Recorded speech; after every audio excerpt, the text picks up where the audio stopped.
या घडीची आणखीन एक महत्त्वाची बातमी आहे नागपूरची। नागपूरमध्ये महापौर उपमहापौर पदग्रहण सोहळ्याचा खर्च ऐकून तुम्ही मात्र अवाक व्हाल, कारण या सोहळ्यावर 16 लाखांचा खर्च झालेला आहे। कोणत्याही प्रकारची निविदा न काढता हा खर्च करण्यात आलाय।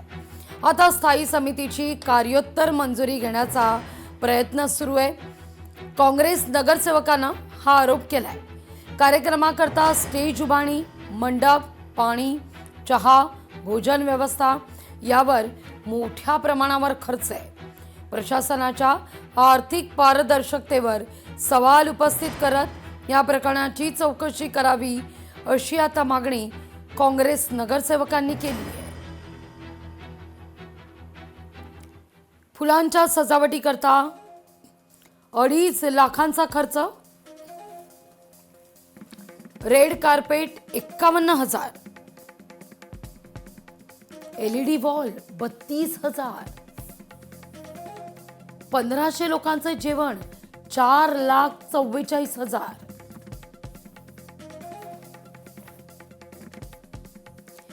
या सगळ्याविषयी अधिक माहिती घेण्याकरता थेट जाते नागपूरला आपले प्रतिनिधी ज्ञानेश्वर पवार यांच्याकडे। ज्ञानेश्वर, खरं तर मुख्यमंत्री सुद्धा नागपूरचेच आहेत। मुख्यमंत्र्यांनी सुद्धा आपल्या शपथविधीत इतका वास्तव खर्च केलेला नसेल, इतका खर्च महापौर करताना दिसतायत। पाणी कुठं मुरतंय?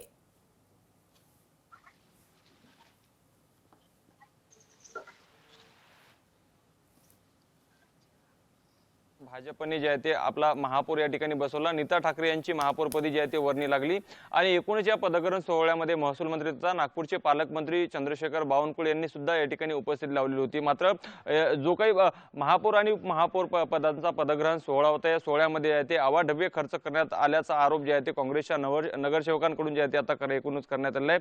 जवळपास 16 लाख रुपयाचा हा खर्च करण्यात आलेला आहे, परंतु हा खर्च करत असताना कोणत्याही प्रकारची निविदा प्रक्रिया जी असते ती मंजुरी मिळवलेली नव्हती। खरं तर यामध्ये प्रशासनाची जी आहे ते मोठी चूक आहे, प्रशासकीय अधिकाऱ्यांची।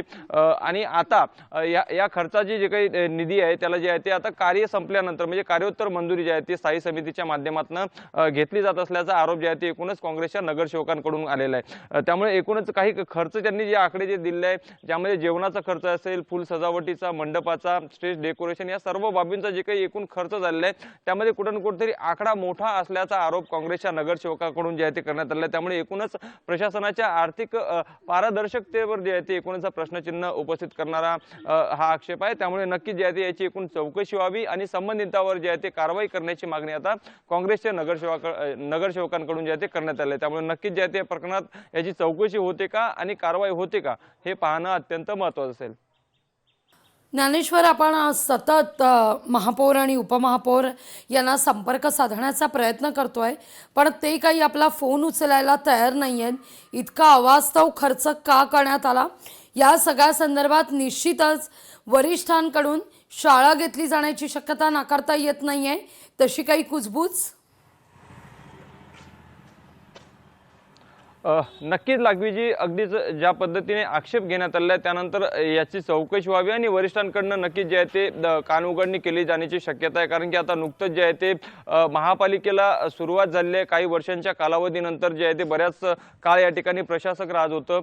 त्यानंतर खऱ्या अर्थाने यामध्ये जे आहे ते आता महापौर उपमहापौरांची चूक की प्रशासकीय अधिकाऱ्यांची चूक हा एक सर्वात मोठा प्रश्न आहे। कारण की पदग्रहण सोहळा याचा खर्च करण्याची पूर्ण जबाबदारी जी आहे ते प्रशासनावर असते। त्यामुळे प्रशासकीय अधिकाऱ्यांनी जे आहे ते या पद्धतीची कोणती निवेदन करता हा खर्च जो आहे तो केलेला आहे। त्यामुळे नक्की ही चूक कोणाची याचा अगोदर जे आहे ते शोध घेणं गरजेचं आहे। त्यानंतर निश्चितच जे आहे ते वरिष्ठांच्या माध्यमातून जे आहे ते कानउघडणी केली जाण्याची शक्यता येते, नाकारता येत नाही।